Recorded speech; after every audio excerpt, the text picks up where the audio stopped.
What's going on, guys? It's your boy Anthony back with another edition of the Fourth Man podcast. Sorry, I've been out of commission for it seems like a little over a week during the most crucial part of the season. The funny part is, and people aren't going to believe me, but I have the receipts to prove it. I was trying to pull out the best episode possible right before these playoffs and for this championship game as well. And plans just fell through. And ultimately, it ended up leading me to running out of time, feeling like I really didn't have enough time to actually record a preview of the whole playoffs.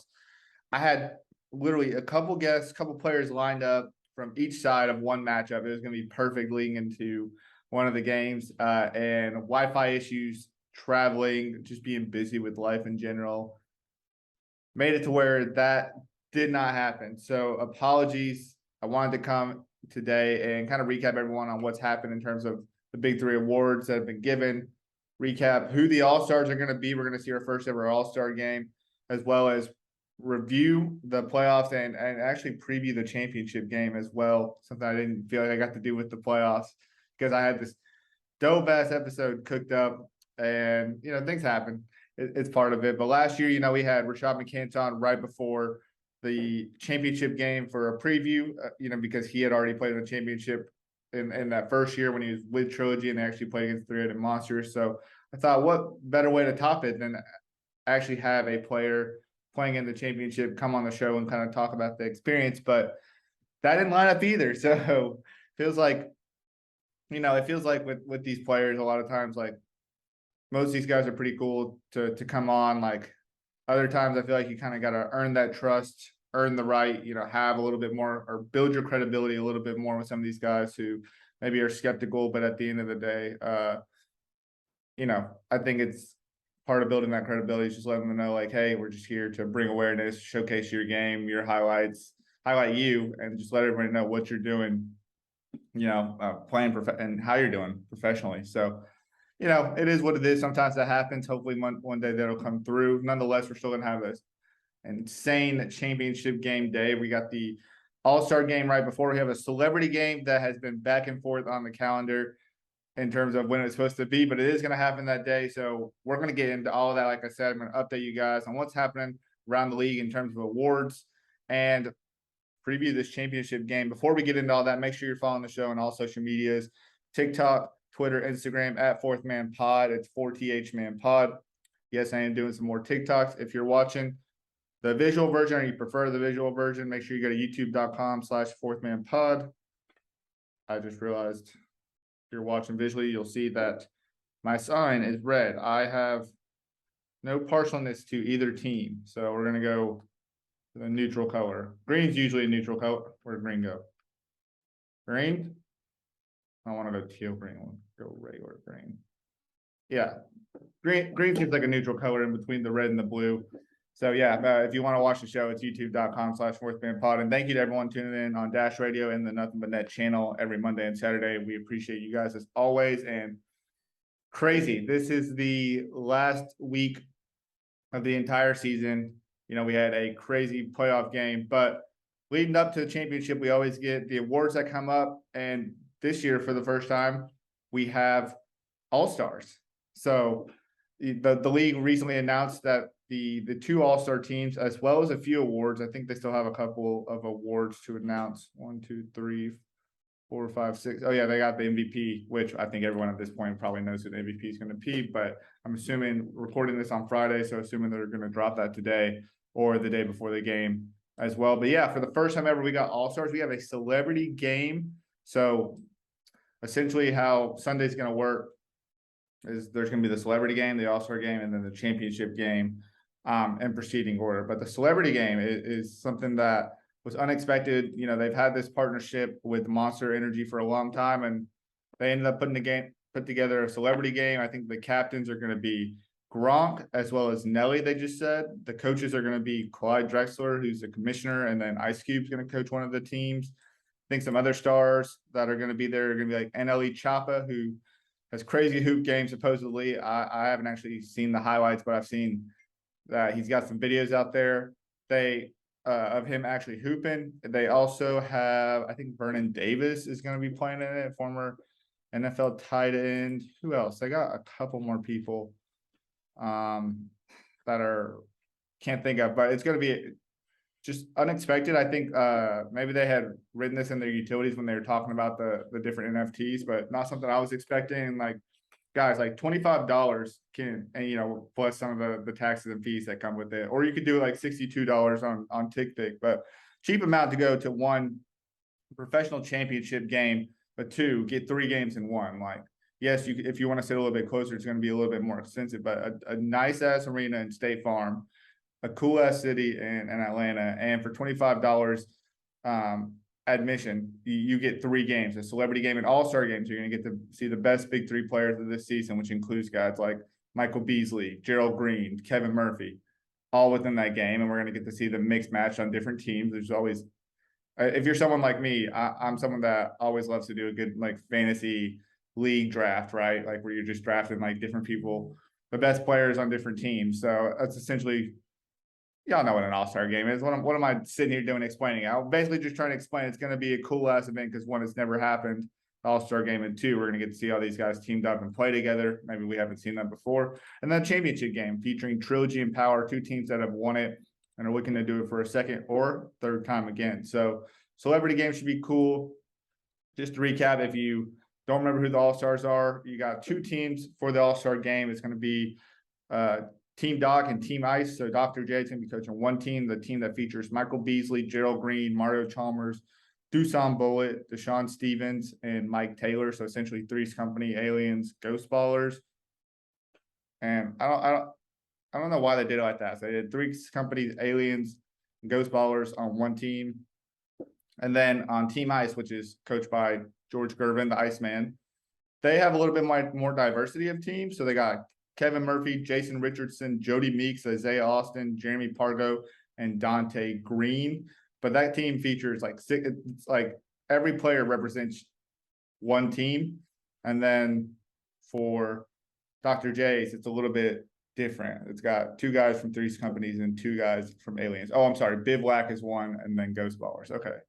4 and 6, which is 12. And then the 2 teams in the championship game also did have all-stars, but guys that won't be playing because they're playing in the championship. So Glenn Rice Jr. was named an all-star, as well as Isaiah Briscoe and Earl Clark from Trilogy, Glenn Rice Jr. from Power.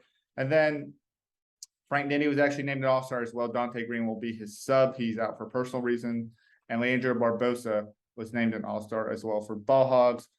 I'm assuming his sub is Jody Meeks, although Jody Meeks had a good season as well. So, wouldn't be surprised if he was named an all-star. But regardless of, congrats to everybody who was named an all-star.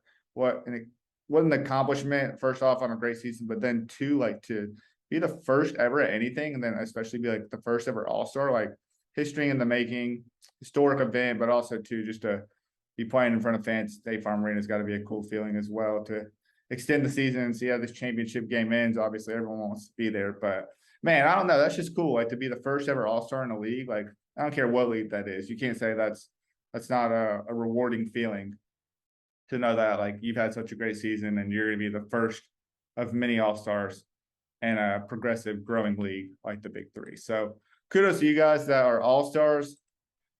Let's talk about awards real quickly. We got 6 of the 7 awards that have been announced throughout this week. They've been kind of sporadically been announced on different days.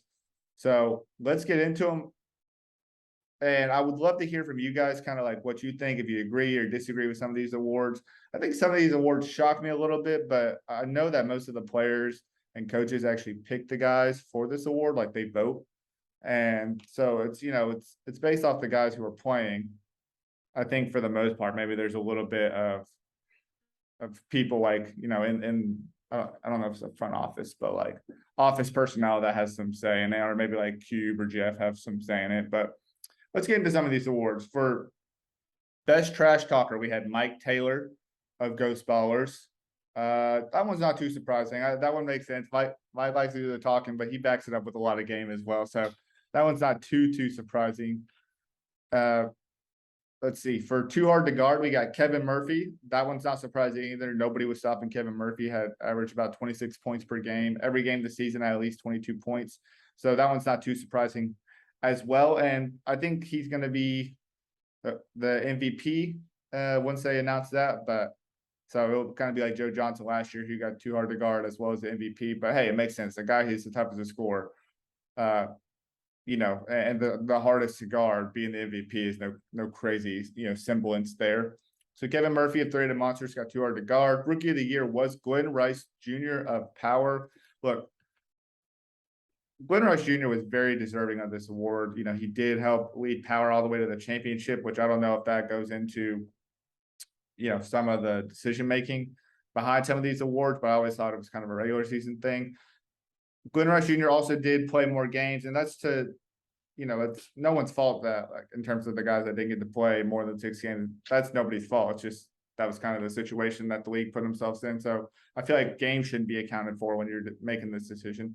Overall, what I'm saying is I'm very surprised Gerald Green didn't win it from Bivlag. Glenn Rice Jr. was top 5 scorers. Again, helped lead Power to the playoffs, was a great rebounder. He was the engine that drove Power. So it's not like crazy. I actually like it now, seeing as that they are in the championship game. But I really did think that Gerald Green was the front runner to win this one. But I think maybe at the end of the day, games did have to count for something. And Glenn Rice Jr. just played more games, and his team is still alive to this day. And he's a part of one of the hottest teams. So maybe that helped at some of the end of the day. But nonetheless, I think very deserving. Congrats to Glenn Rice Jr. and good luck to you in the championship game on winning Rookie of the Year. Fourth Man of the Year went to DeJuan Summers of Tri-State. Another one I was a little bit surprised about, only because I feel like, yes, DeJuan started the year on the bench, but for the most of the second half of the season, he was starting most games. I thought, maybe I'll have to go back and look, but I could have swore that DeJuan started more games. I thought maybe that award would have gone to TJ Klein, who came off the bench in every single game. I thought maybe Earl Clark could have won it, although he was kind of like DeJuan in the sense that he started starting most of the games during the second half of the season after coming off the bench to originally begin the season. So maybe Earl, I would have the same argument for him. I don't know. I just feel like that and this has been like an ongoing thing with the Fourth Man Award, because it's so hard throughout the season. First off, you only have 3 guys on the court, and then like you're interchanging lineups depending on what happens. Some guys don't start every single, some guys that have won this award don't start every single game, but they do start a lot of games. I don't know. It's hard to understand what's in consideration in an 8-game season. I think when you come off the bench, maybe half the games, or at least like a couple of the games, it's got a little bit more there. It weighs a little bit more because there's only a limited amount of games and the numbers you're trying to crunch for that award. But nonetheless, like DeJuan had a great season. It would have been weird if he didn't come out with one of these awards, whether it was like Rookie of the Year or whatever the case may have been. But I think, DeJuan had a really good season. And if he's in contention for Fourth Man of the Year, to make sense why he won it. He was unbelievable for Tri-State, and things just kind of fell off on the back end. But nonetheless, congratulations to DeJuan Summers on a great rookie season, and excited to see if he kind of reminds me of kind of how Earl's season went. I know Earl didn't win Rookie of the Year, but he kind of like came in and affected the game in the same ways that Earl did. And for the same team in Tri-State. And I wonder if he's a guy that someone tries to pick up as a co-captain before, he could potentially be drafted next year. That'd be interesting to see. For our Coach of the Year, we had Reggie Theus. Not too surprising either. He led Three-Headed Monsters to a 6-2 record and back to the playoffs, despite losing Jonathan Simmons, losing Reggie Evans at the beginning of the season, having interchanging lineups, kind of because they didn't find out about Reggie Evans being lost till right when the draft was about to happen. So, and then, they got the 2 seed, but they were the 1 seed most of the year. So makes sense. Congrats to Reggie Theus. I'm just happy to see him winning again after a tough season with Bivlag, but what a turnaround and what a good job you did with Three-Headed Monsters this year. And our Defensive Player of the Year, our DPOY, was Earl Clark of Trilogy. No brainer there. Set the single season record for steals, as well as the only player in the Big 3 this year to have double-digit steals and blocks on the year. So congrats to all those guys again. some that I think were a little bit more contingent than others. But if these guys in the league are voting for it, who am I to argue with? They're the ones playing against each other.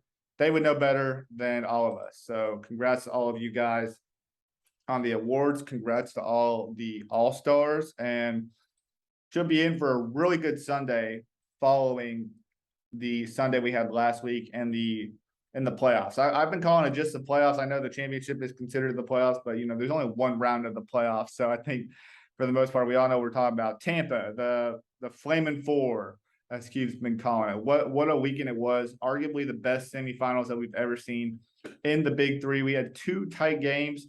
Didn't necessarily think we were going to get that in the first game, but we got it.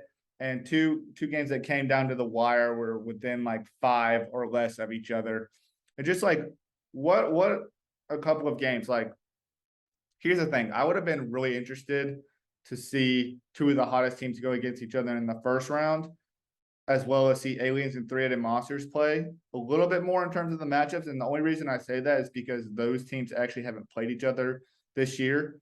But the round twos for both these games, after the way they happened, I definitely am glad things played out the way they did, because the games were spectacular. They had a little bit more of a story within the game line that was happening, because it was their second time facing each other, because the two teams that came out on top actually had the loss during the regular season, and in fashions that were ugly and definitely not the way you want a game to end. So it was actually cool to see it. And in the first game, it was Aliens and Trilogy, a game that Trilogy won 50-45, but it didn't necessarily look like it was going to happen. At one point, Trilogy was up 30-17 in the second half against Aliens. Aliens came out of the second half extremely flat.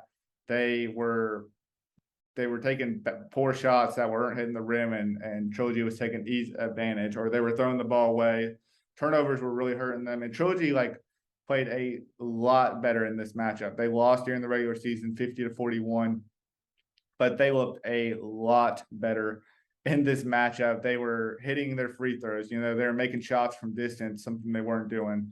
Just less miscues. They were rebounding the ball better, and I think I don't know. I think ultimately they just got the brilliance of Isaiah Briscoe in the first half, and what Earl Clark did was just excellence in the second half. And I think that's what the game plan they tried to execute the first time around didn't necessarily play out. And I don't even know if it's so much like a game plan, but I think it's something you consider. You give it to your dynamic duo and just see what they can do. And we saw a lot of Isaiah Briscoe, like I said, in the first half. I think he had 17 of his 21 in that first half. And then Earl Clark, who ended up finishing the game with 18 points, did most of his damage there at the end of the game. So I think better performance from Briscoe, limited on the miscues, and we're able to kind of slow aliens off the board and let them, get easy baskets. They played a lot better defense there. I actually think Aliens played a lot better than they did in their first game, despite them losing this time around. They were just a little bit cleaner. I know they were down 30-17, but Aliens made a nice little run in the second half. Eventually taking the lead for a split second, going up 33-32 or 34-33 when Dusan Bullet hit a 4-pointer and kind of just led that comeback. And I was like, oh shit, we got a game. But ultimately came down to the wire. Teams were kind of trading blows back and forth. There was a point in the game where it was 40, I want to say it was 47. No, maybe it was 46. Was it 46? It was 46-45. This is why I don't think this is just kind of a sidebar, but I don't think the final score was 51-45 or 50-45. I think it was actually 51-45. But maybe the scoreboard was just off the whole time. But yeah, it was 46-45, and Trilogy just got called for a foul on the inbound where it looked like Amir Johnson pulled down Tomislav Ivashev on the ground, and Aliens got the ball back. They were in the bonus, and he was at the free throw line. If they hit that, they were gonna get the ball back because they were in the bonus and hit their foul shot.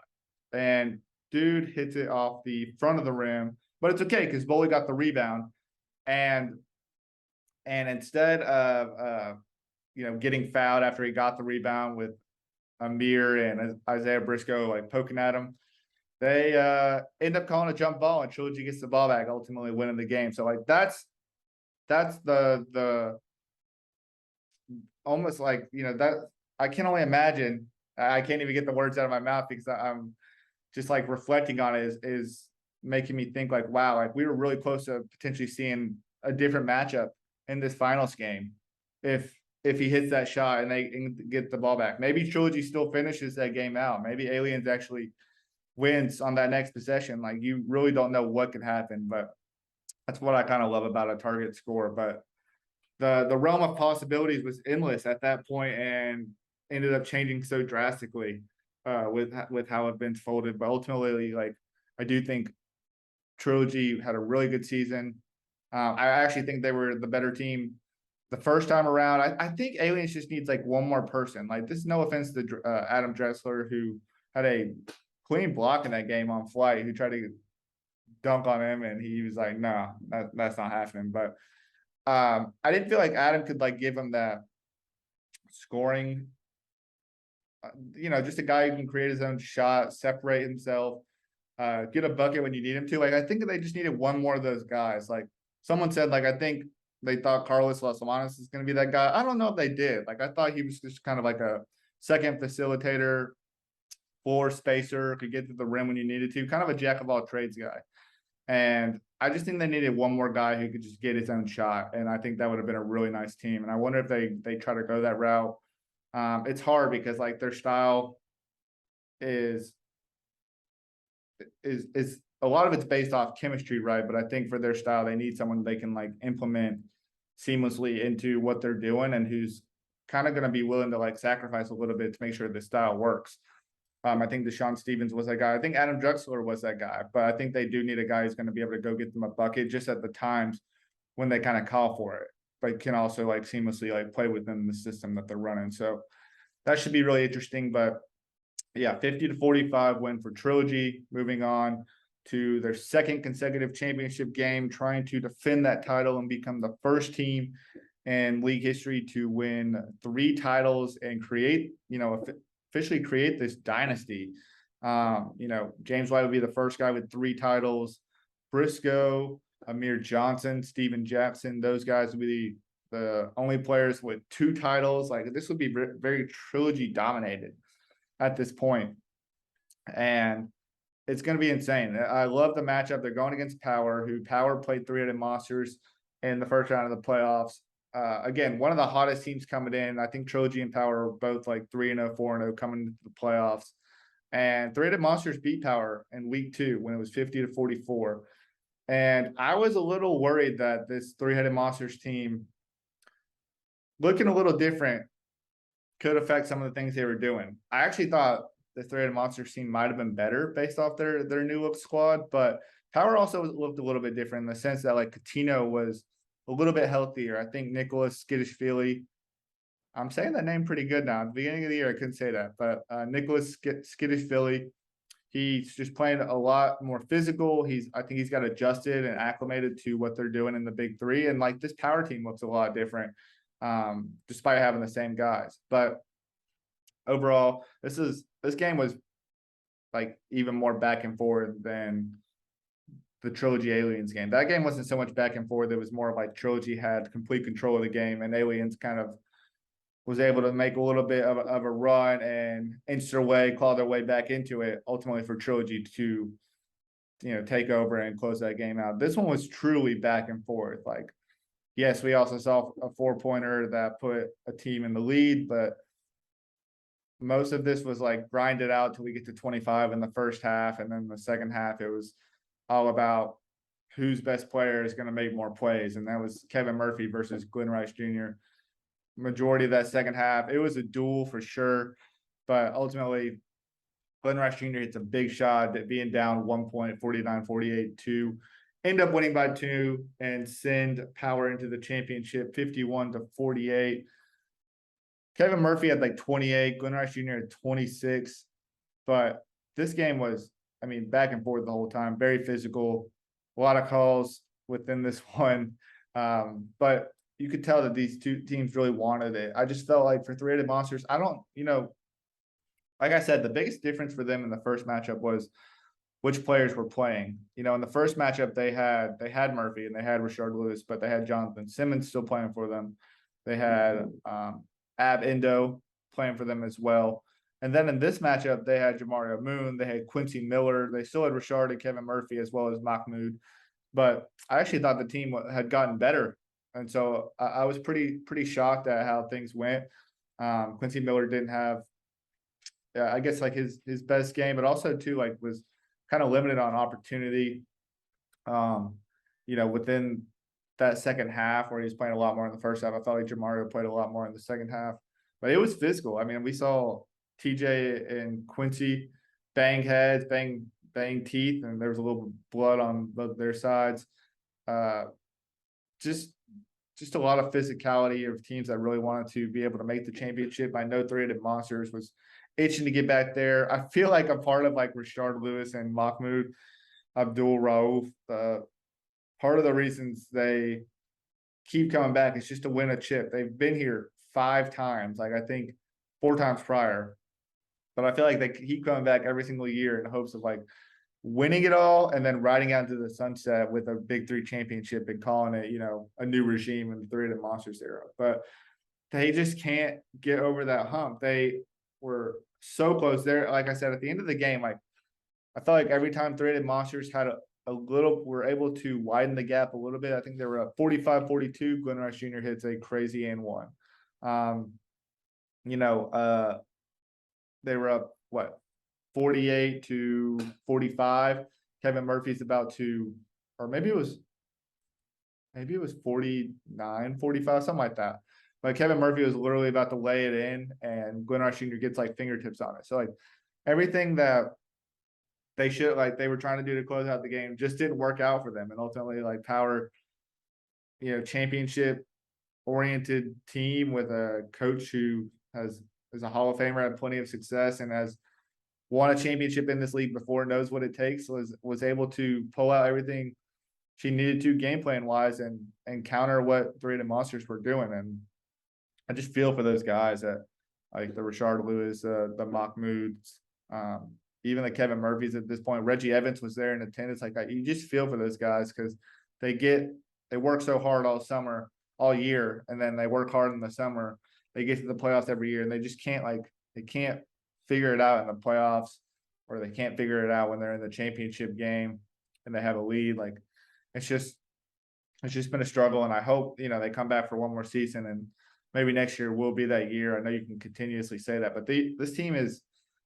You got Kevin Murphy. I think anything's possible. You just got to make sure you build the right team from the start. Hopefully injuries don't happen. I know it's something under your control, but you feel I just feel for that team. There's nothing much more I can really say about that. There were opportunities within that game. I'm sure they can tell you, but Kevin Murphy played his ass off, and just Power was just scrappy towards the end. TJ Klein, someone like him who's getting every loose ball, hustling on every play. Coutinho's getting a little bit healthier. You have Royce White he's been really dominant with inside. Like I'm surprised like he didn't get an all-star nod in some ways. He's been dominant inside. He's kind of been the second fiddle to what Glenn Rice Jr. has been doing. His ability to facilitate and see everything one step ahead, I think, makes this team go a lot. So Power was just able to get a scrappy win, and ultimately they're headed back to the playoffs for the second time in 5 years for a chance to win their second title. And that's going to be the matchup, Trilogy and Power. You got a battle of 2 teams that have won a title. I don't know. That has never happened before. We've never seen 2 teams that have already won a title playing for a chance to win another one, right? Like the first year we had our first winner. The second year we had 2 newcomers or new contenders. Third year we had 2 new contenders. Last year we had 2 similar faces, but the same team that won it the first year won it all. This year we got 2 teams that have won it before, ultimately playing for a chance to win it again. And both teams looking a lot different. Power in 2018, the only remaining members of that team championship winning team is Nancy Lieberman and Katino Mobley. The Trilogy team, we know the only guy that's remaining from their first original team. Last year's team still has Steven Jackson, James White, Isaiah Briscoe, and Amir Johnson, and a couple other, guys looking to seek their first championship win. This is going to be tough. Like, first off, should be a great time in Atlanta. Like, again, 3 games for one. This is not me, I'm not getting paid to say anything on the behalf of the Big Three or like any kind of sponsorship. I'm just truly excited. I'm bringing, like, personally for me, bringing some friends. Gonna have a nice little weekend in Atlanta and bringing some friends to the game. And I'm really excited for the opportunity to, one, like, see a championship game, because never been to one, been to some games, but never been to a championship for the Big Three. So that's gonna be cool. Excited about the whole experience, just to be able to, like, take it all in. All the celebrities and hoopers that are there. I think all of that is going to be great. But then, two, like, we're going to get a great game. Like, Trilogy versus Power. These are 2 of the OGs of the Big Three. These are almost 2 of, like, I know the league's only been around for like 5-6 years, but these are, historically 2 of the best teams within the entirety of the league. And we're going to kind of see, like, this is a very tough comparison to make. So, like, take it with a little bit of grain of salt. But, we're talking about, like, the Lakers Celtics types vibes here, like playing in the finals with Trilogy and Power. This is how like dynamic this game's going to be. And I think a lot of it's going to come down to, like, coming into this one, like, from the outside looking in, like, if I had to make a guess and I only had 5 seconds, I'd probably take Trilogy. The dynamic duo of Isaiah Briscoe and Earl Clark has yet to be stopped, and especially in the past, like, 4 weeks, like, it's hard to stop both of them within any game, and that's something you essentially would have to do in order to beat Trilogy. Briscoe has been on a tear. Earl Clark is, they keep calling him like a Swiss Army knife, and he really is. He can do it on defense. He can do it on offense. He can facilitate. He's a league leader in rebound. He's literally doing a little bit of everything. So, and then they have the right complementary pieces. So Trilogy is looking like a really scary threat to win their 3rd title in 5 years and really become the dynasty of the Big Three. Now, on the flip side of this is a championship winning coach led by a championship winning captain and the #1 pick, and now the newest rookie of the year in Glenn Rice Jr.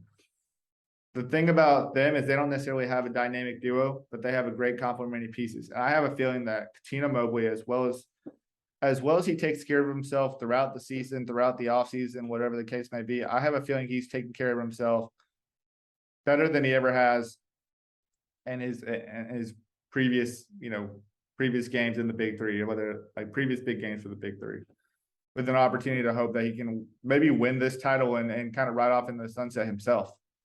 I don't know if that's necessarily what he's going to be doing. I know that his involvement within the, in games has been a little bit less, but he's made some key shots at big moments and played a lot of minutes still. But I think winning this if he were to win a second title, like, this would be a potential chance that this could be, his last dance within the Big Three. So I have a feeling we're going to see a big impact from Katino Mobley. And then, TJ Klein and Royce White, they do what they do. They're kind of those complementary pieces, but they are what makes the engine run, with Glenn Rice Jr. kind of being that engine. So I'm really excited for this. Again, even thinking about it for a little bit now, it's really hard for me to see Trilogy not three-peat. I think it will be close, but Trilogy is just a really strong team with some of the best players in this league. They're really hard to stop. I think it still will be close, being as a championship.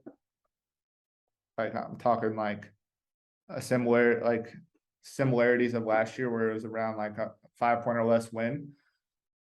But personally, I'm not a big fan of seeing the same teams win over and over again.